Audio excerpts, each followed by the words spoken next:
नमस्कार, मैं निशा मिश्रा। आप देख रहे हैं फास्ट न्यूज इंडिया।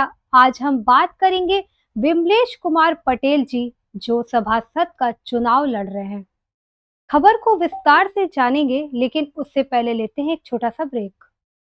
वाराणसी सभासद वार्ड नंबर 19 के कर्मठ समाजसेवी एवं युवा प्रत्याशी अपना दल सोने लाल पार्टी के विमलेश कुमार पटेल को अपना अमूल्य मत देकर विजयी बनाए। ब्रेक के बाद आपका स्वागत है। सभासद हेतु वार्ड नंबर 19 के कर्मठ समाज सेवी एवं युवा सम्राट अपना दल एस के नेता विमलेश कुमार पटेल से विशेष बातचीत हमारे संवाददाता संदीप पटेल के साथ। आज हम लोग पहुंचे हुए हैं एक ऐसे व्यक्तित्व के पास, ऐसी पर्सनालिटी के पास जो कि सभासद का चुनाव लड़ रहे हैं और जहां तक उम्मीद है कि सभासद 100% जो है वो निकलने वाला है। और इनका नाम है विमलेश कुमार पटेल जी। जो वार्ड नया बना हुआ है उस वार्ड की भी हम नाम बता देते हैं। कंदवा, कंचनपुर और अवलेशपुर, इसको मिला के कंदवा वार्ड बना है जो कि वार्ड नंबर 19 है। और हम विमलेश जी से बात करेंगे और साथ में ही हमारे जो है बैठे हुए हैं श्रीनिवास जी। ये भी पूरी तरीके से जो है इनके प्रति समर्पित हैं और जनप्रतिनिधि हैं, इनके और प्रतिनिधि के रूप में काम करते हैं। विमलेश जी जो कि काफ़ी दिनों से जनता के बीच में हैं और वो पूरी तरीके से समाज के प्रति समर्पित हैं। अपने बिजनेस को साइड में रखते हुए जनता के लिए बहुत ही एग्रेसिव, कर्मठ और जो है युवा प्रत्याशी हैं। और इनसे हम बात करेंगे कि ये जनता की जो उम्मीद है वो उसको ये किस तरीके से पूरा करेंगे। और इसी कुछ सवालों को लेते हुए हम श्रीनिवास सर से भी बात करेंगे। और सबसे बड़ी बात हम ये बता देते हैं कि ये अपना दल एस के जो है ये 3 विधानसभा को भी ये देखते हैं और पूरी तरीके से जो कि हमको सफलता मिली हुई है अपना दल एस में, जो कि यूपी की तीसरी सबसे बड़ी पार्टी है, उसमें कहीं ना कहीं जो है विमलेश जी का भी योगदान है। तो चलते हैं, सबसे पहले हम जो विमलेश जी से ही ये पूछते हैं। विमलेश सर अपना परिचय बताएं, उसके बाद हम जो व्यक्तित्व हमारा प्रोग्राम शुरू होता है उसके साथ हम जो है प्रश्नों का कार्यक्रम शुरू करेंगे। सर सबसे पहले अपना परिचय बताएं, उसके बाद हम जी, मेरा नाम तो विमलेश कुमार पटेल है। मैं कंदवा ग्राम वासी हूँ और वाराणसी का रहने वाला। तो सर इसके अलावा मतलब क्या आप इस सभासद के प्रत्याशी? जी। श्रीनिवास सर से हम बात करते हैं। श्रीनिवास सर अपना परिचय बताएं और पूरा डिटेल बताएं और प्रतिनिधि जो है वो। श्रीनिवास सिंह मेरा नाम है। मैं विमलेश के बड़े भाई के रूप में इनके साथ हूँ और इनके साथ रहूँगा। पहले तो आपको धन्यवाद जो आपने हमसे कहा कि आप सीट आपकी 100% निकल रही है, इसके लिए वेरी वेरी धन्यवाद आपको। अब हम प्रोग्राम शुरू करते हैं सर। विमलेश सर, जो कि सबसे पहला सवाल जो हमारा खड़ा होता है ये खड़ा होता है कि आपके विचार में, क्योंकि आप बिजनेसमैन थे और काफ़ी दूर दूर तक आप लोग का नाम भी है, तो कैसे ये विचार आया कि आप जो है जनप्रतिनिधि बने और पॉलिटिक्स में एंट्री करें? ये हमारे क्षेत्र के जनता जनार्दन का देन है और मेरे बड़े भाई श्रीनिवास जी और बिरजेश जी, बहुत ऐसे कई लोग हैं मेरे साथ जो उन्होंने हमको राजनीति में जागरूक किया कि ये ऐसे करो यार, वैसे करो। इस उपलक्ष्य से मैं राजनीति में आया। जो कि दूसरा सवाल जो कि प्रधानमंत्री मोदी जी से भी उम्मीद लगाई जाती है। अच्छा, सबसे बड़ी बात है कि हम लोग प्रधानमंत्री जी के सांसदीय क्षेत्र जनपद वाराणसी में हैं और यहाँ पे जो आपके पार्टी को भी विजय प्राप्त हुई है। अच्छा, सबसे बड़ी बात है कि हम लोग प्रधानमंत्री जी के सांसदीय क्षेत्र जनपद वाराणसी में हैं और यहाँ पे जो आपके पार्टी को भी विजय प्राप्त हुई है। तो सर, जनता जो है जो जनता चाहती है कि एक हम पार्षद से या जनप्रतिनिधि के पास पहुँचे, हमारी समस्या दूर हो, तो आपके दिमाग में क्या रूपरेखा है जिसको हम रेखीय कह सकते हैं? क्या रूपरेखा है कि आप जनता के कार्य को कैसे, उसके प्रॉब्लमों को, समस्याओं को दूर करेंगे? कुछ आपके दिमाग में चला? देखिए, जनता के प्रॉब्लमों को सॉल्व करना एक प्रतिनिधि का ही देन है, उसको करना पड़ेगा और जनता का विश्वास है प्रतिनिधि पर ही। अगर जनता हमारे साथ है तो मैं जनता के साथ हूँ और जनता का विश्वास हम कभी तोड़ने नहीं देंगे। जनता, हमारे क्षेत्र की जनता को क्या चाहिए? व्यवस्था चाहिए, सड़क चाहिए, पानी चाहिए, रोड चाहिए, नाला चाहिए, और ये सब हमको करना संभव है, अब करेंगे। जी। इसी तरीके से दूसरा सवाल है विमलेश सर कि जनता की जो अपेक्षाएं हैं वो अनंत होती हैं। मोदी जी बोल दिए 2014 में कि हमने ये दिया, तो मतलब जनता को तुरंत चाहिए। तो ये हमारा सवाल है कि जो 3 वार्ड, जो 3 गाँव को मिला के कंचनपुर, कंदवा और जो मिला के बनाया गया है, तो क्या आपको लगता है कि आप, क्योंकि आपका एरिया बहुत बड़ा हो जा रहा है, अगर देखा जाए तो जनसंख्या के हिसाब से एरिया बहुत बड़ा है। तो क्या वहाँ की जनता की उम्मीदों पे आप खरे उतर पाएंगे? जी हाँ, क्यों नहीं। जब जनता मेरे साथ है तो मैं उनके साथ क्यों नहीं रहूँगा। नहीं, जैसे उनकी समस्याएं, जैसे कि रोड की समस्या, नाली की समस्या और बहुत सी समस्या। हाँ, तो उनकी समस्याओं का समाधान करेंगे। ये मेरा 100% सौभाग्य है कि मैं उनके समस्याओं को सॉल्व करना मेरा काम है। उनका विश्वास मेरे ऊपर है। हम श्रीनिवास सर से भी कुछ बात करते हैं। श्रीनिवास सर, जैसे कि आपको बताया बड़े भाई के रूप में, तो मैं भी बड़ा भाई आपको मानता हूँ।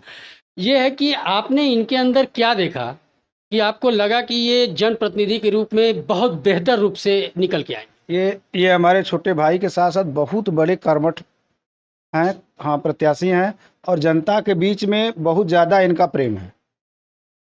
इसलिए हम लोगों ने विचार किया कि क्यों न इसको हम लोग इनको सभासद के रूप में जनता के बीच में डाला जाए, और जो भी जनता का सुख और दुख है उसको पूरा किया जाए, और उनको प्रयास किया जाएगा कि पूरा उनका जो है शिकायत दूर किया जाए। हम आपसे सवाल है सर, कि आपको लगता है कि 3 वार्ड जो हमको मिले हुए हैं, वहाँ की जनता जो है, जो इस समय समस्याएं हैं, समस्याएं सर बहुत होती है, कभी समस्याएं ख़त्म नहीं होती हैं, जो कि आप पूरा कह भी रहे हैं कि आप पूरा करेंगे। तो आपको क्या लगता है कि जनता की जो सबसे बड़ी समस्या आपके हिसाब से क्या है वर्तमान परिवेश? मेरे वार्ड में जनता की सबसे बड़ी समस्या इस प्रेजेंट टाइम में रोड का है, जो कि कई गांव पानी से डूबा है। आने जाने में काफ़ी बहन भाई पिताजी जैसे लोगों को बहुत परिश्रम, बड़ी दिक्कतें झेलना पड़ता है। उस पानी की वजह से आज डायरिया, डेंगू, कई रोगों का उनको सामना करना पड़ा।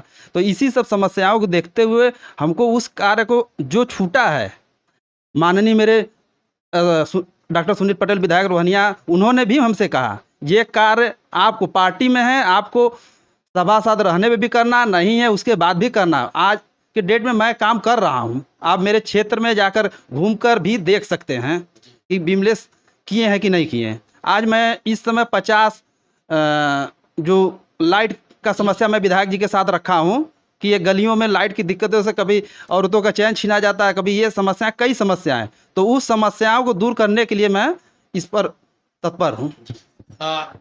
जो कि एक सवाल ये उत्पन्न होता है सभासद सर, कि जनता तो आपको दे दी और आप मान लीजिए कि आ भी गए, लेकिन जो कि जनता कुछ चीज़ें ऐसी है कि आपको सामने रख के वो काम करती है, लेकिन आपके परिवेश, आपके ध्यान में वो चीज़ नहीं आ पाती।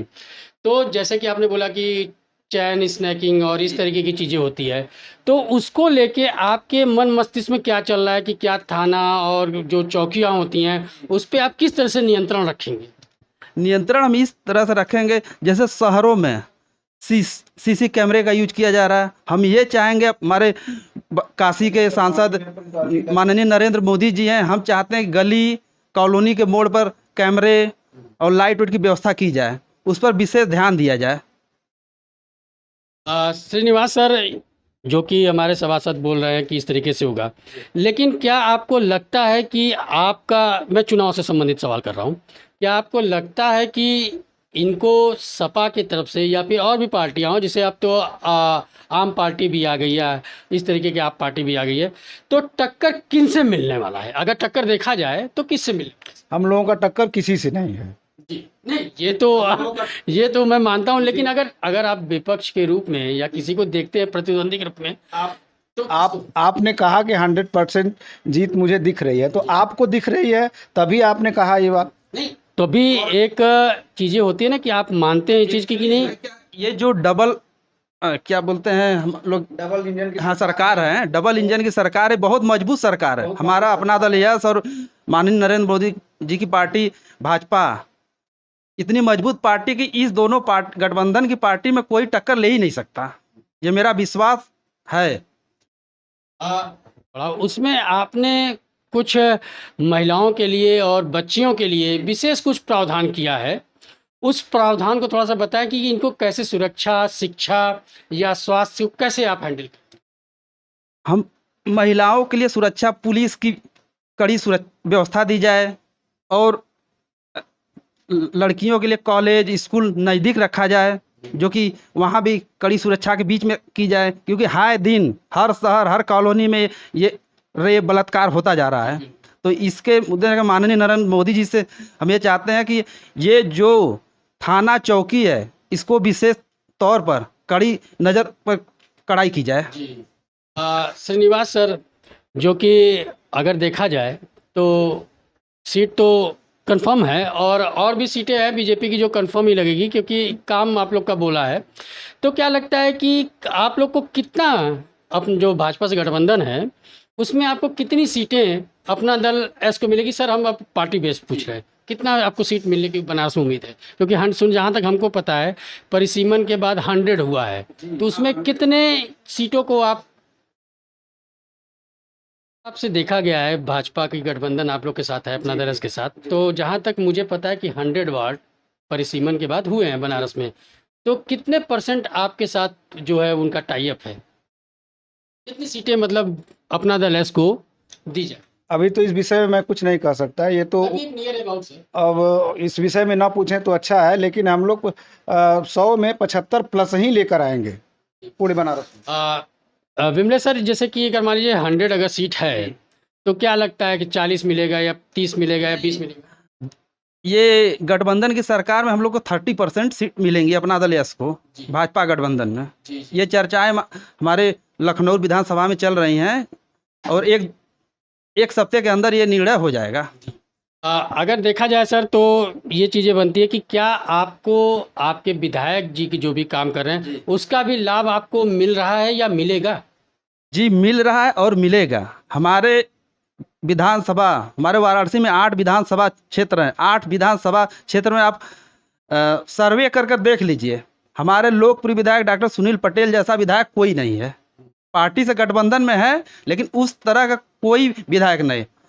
वो डोर टू डोर चुनाव के दौरान भी चलते थे, आज भी डोर टू डोर किसी की समस्या होता है उसके दरवाजे पर एक आम आदमी का भी फ़ोन उठाना, आम आदमी फ़ोन न रिसीव करने के बाद रिप्ले कॉल करना, ये उनका काम है। क्षेत्र के प्रति वो बहुत निर्भर रहते हैं।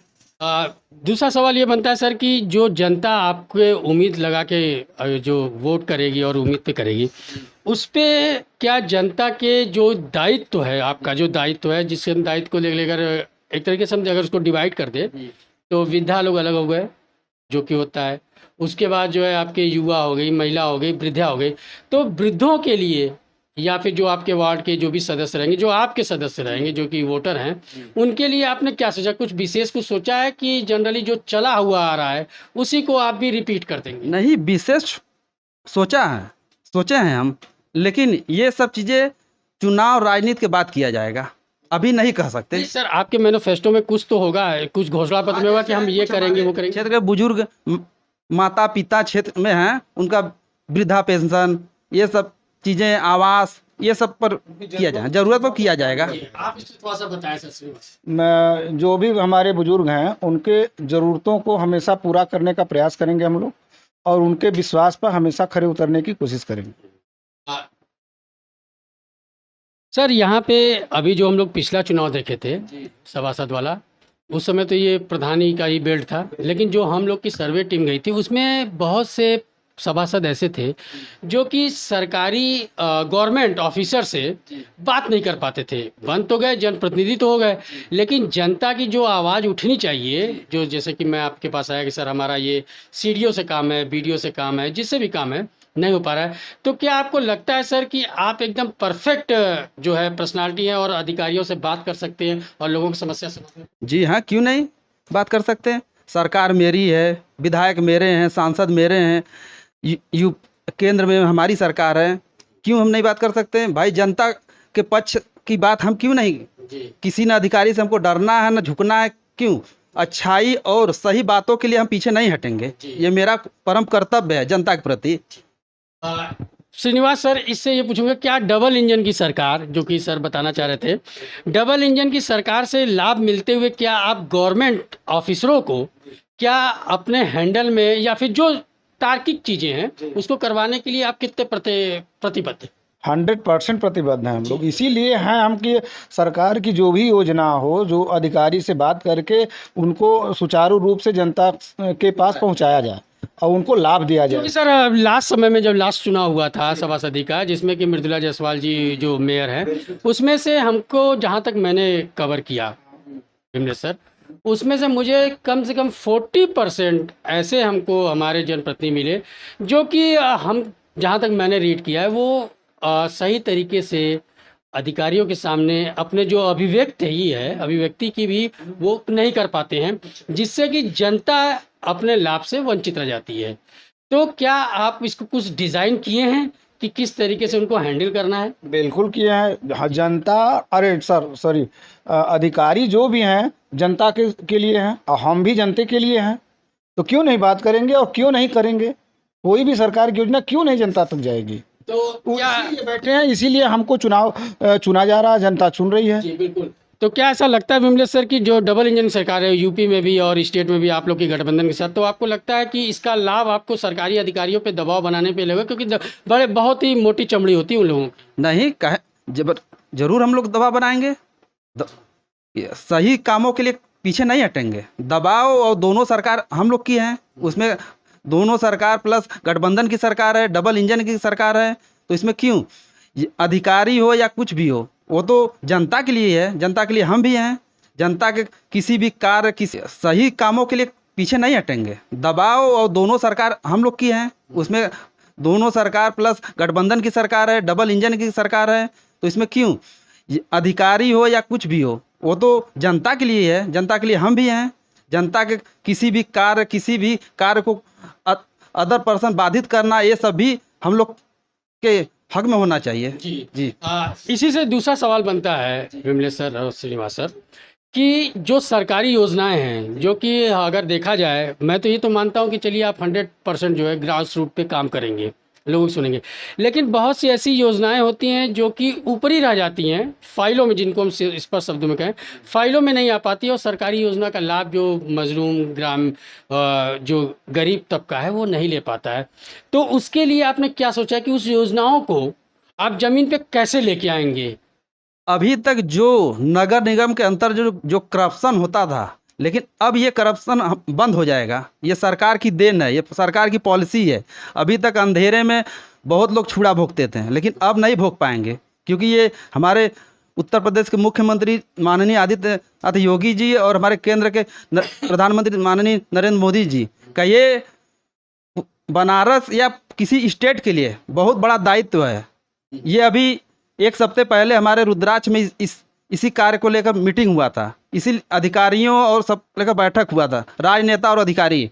इसलिए इसी कार्य पर कड़ी कार्रवाई के साथ ये सब कार्य किया जा रहा है। जी सरकारी योजनाओं को आप जमीन पे लाएंगे, उसके विषय में आपने क्या रूपरेखा बनाई हुई है श्रीनिवास सर? क्योंकि आप प्रतिनिधि हैं और हमको नहीं लगता कि इनको इतना टाइम रहेगा कि हर चीज़ पे देख सके, तो उनके प्रतिनिधि लोग काम करते सहयोग के लिए।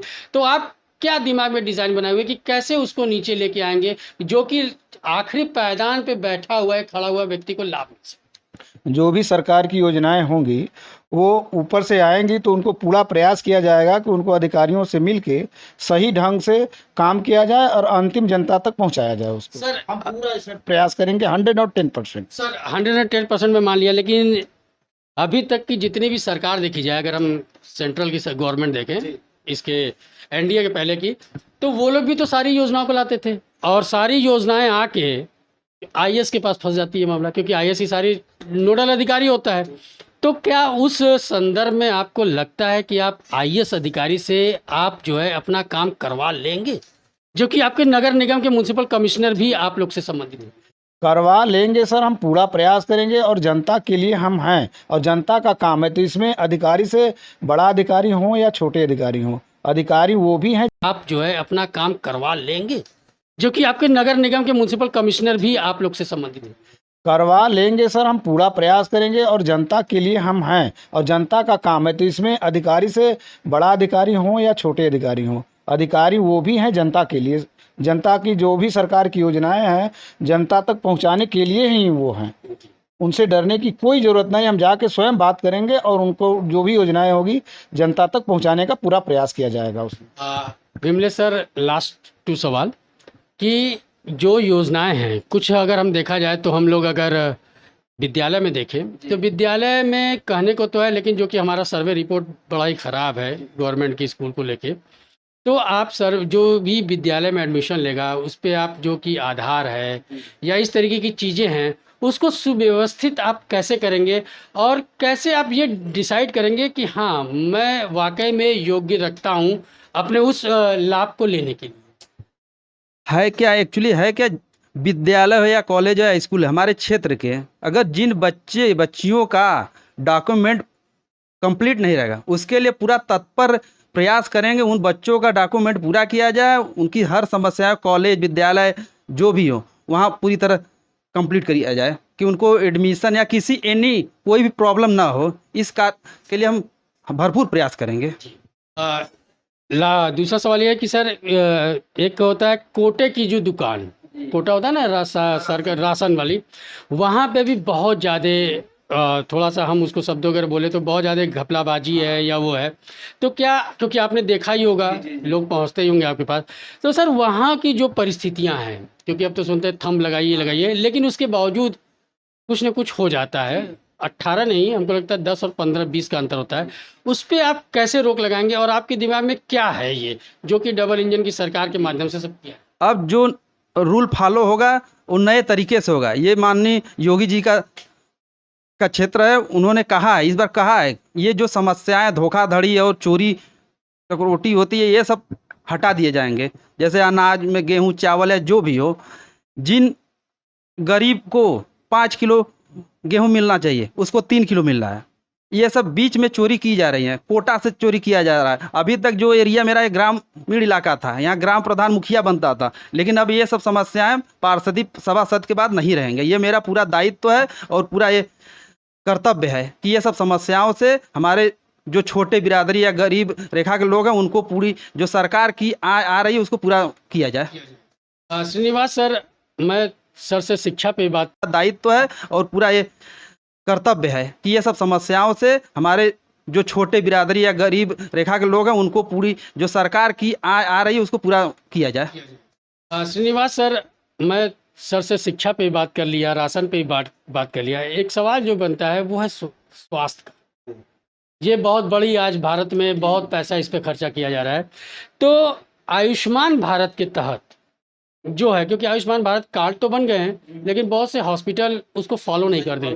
पैसा रखिए, वही जनरल जैसे कि लेहमैन एंट्री करता है, क्योंकि इसके हम लोग के एरिया में जो भी आपको वार्ड दिया गया है बहुत बड़ा क्षेत्र है, तो आपको क्या लगता है कि आप इसको, जैसे कोई, मैं हॉस्पिटल का नाम नहीं लूँगा, सिगरा के साइड के हॉस्पिटल हम लोग के मामूरगंज के, तो वहाँ पे अगर हॉस्पिटल वाले लेने से इनकार कर रहे हैं आयुष्मान भारत के तहत, तो आपका क्या कर्तव्य, आप उसको तुरंत एक्शन में कैसे लेंगे? तुरंत एक्शन में लेंगे, उनको तुरंत लेकर उनको जाया जाएगा, जहाँ पे वो भर्ती हैं उनको भर्ती कराया जाएगा और उनको जो भी आयुष्मान भारत योजना के तहत है उनको भर्ती करा के उनका इलाज कराया जाएगा।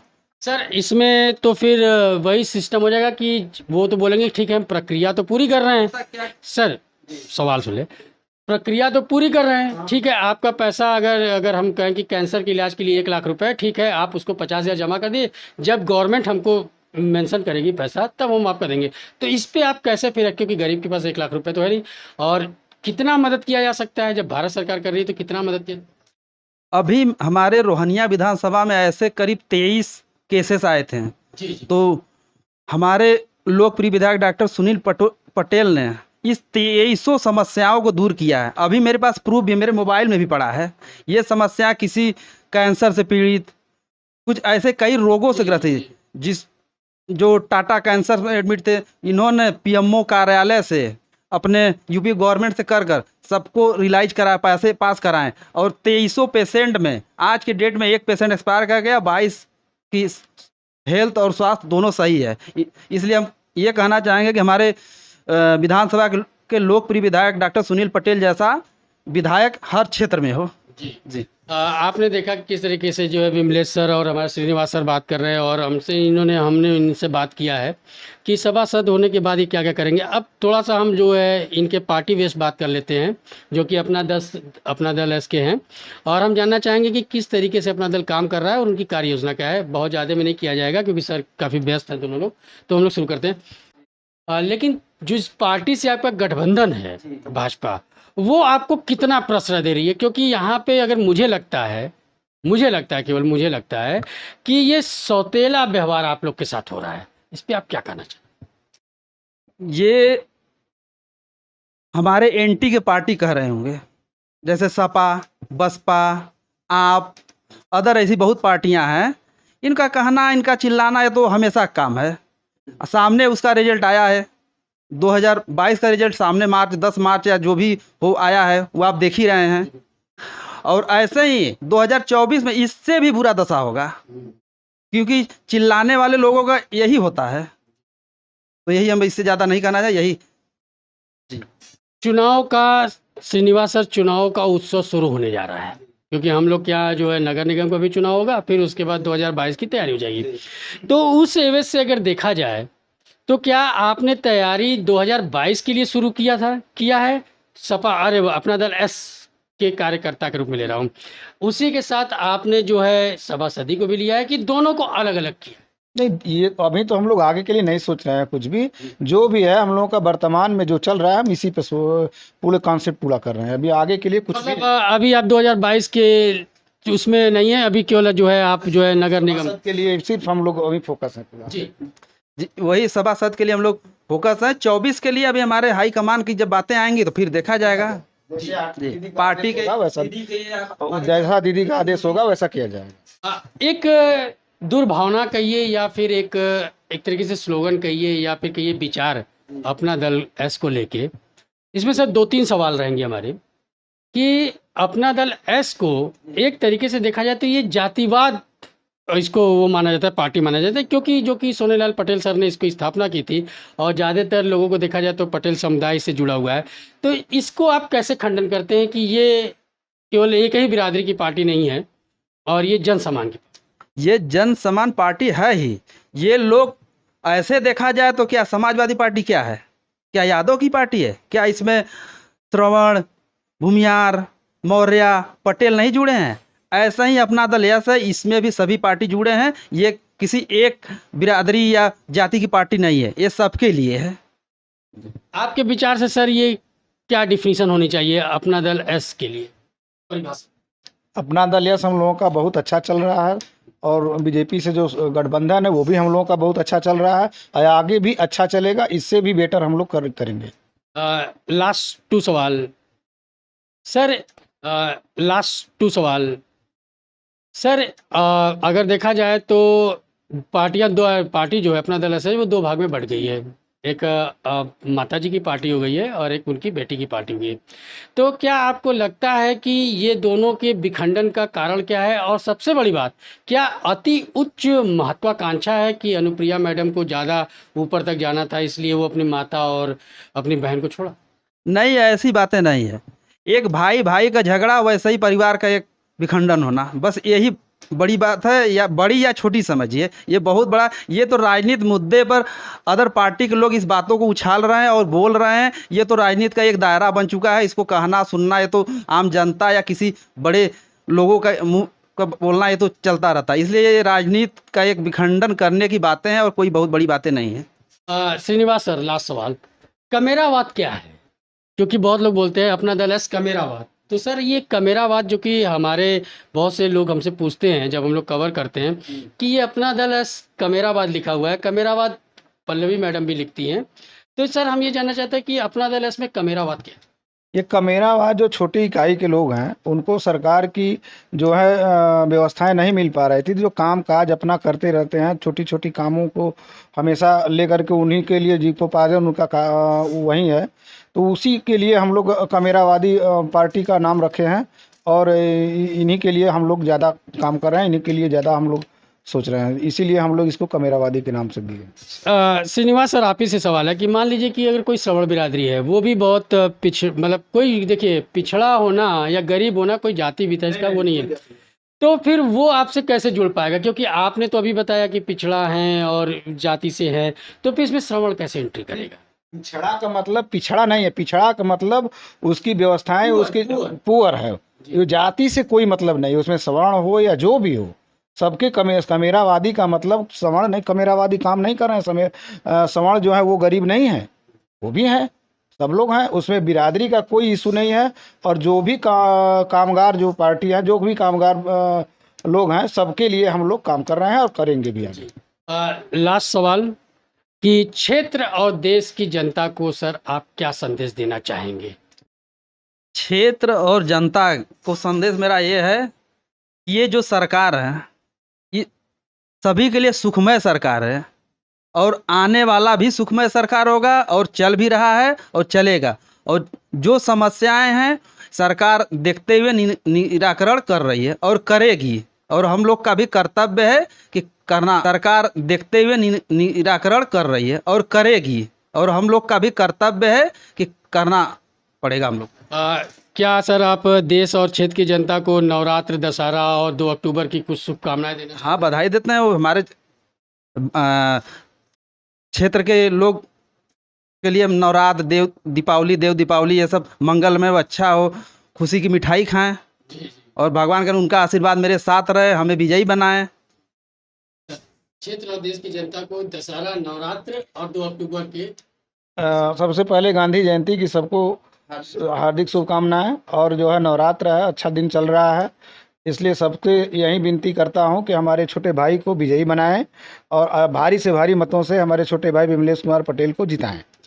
आपने देखा कि किस तरीके से जो है कि कंदवा वार्ड नंबर 19 के जो प्रत्याशी हमारे सामने बैठे हुए थे, विमलेश सर और उनके प्रतिनिधि जो श्रीनिवास सर, बहुत अच्छे तरीके से हमारे सारे उत्तर दिया। और हम भी उम्मीद करते हैं कि जिस तरीके से जनता इनको जिताने जा रही है वो भी जनता की उम्मीदों पे खरे उतरे। फास्ट न्यूज़ इंडिया के साथ आशीष श्रीवास्तव, अपने सहयोगी संदीप पटेल के साथ। धन्यवाद। आज